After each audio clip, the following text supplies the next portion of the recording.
ভাবিনি একটা ঝুলন সাজানো নিয়ে এত মানুষের ভালোবাসা পাবো।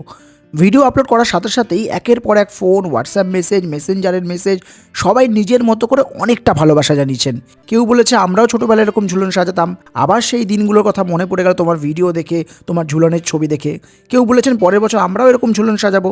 আবার অনেকেই জানতে চেয়েছেন এই যে এত সুন্দর সুন্দর পুতুল কাঠের গুঁড়ো দিয়ে তৈরি ডেকোরেশন করা হয়েছে, এগুলো কোথা থেকে পাওয়া যায়, এখনও কি এগুলো পাওয়া যায়?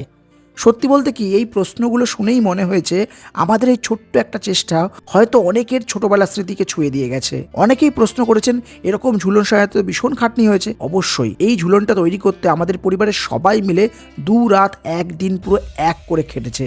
কেউ ডেকোরেশন করেছে, কেউ পুতুল সাজিয়েছে, কেউ কাঠের গুঁড়ো রং করেছে, কেউ আবার ছোটো ছোটো কাঠের গুঁড়োর ব্লক তৈরি করে দিয়েছে, আবার কেউ হয়তো শুধু পাশে থেকে উৎসাহ দিয়েছে।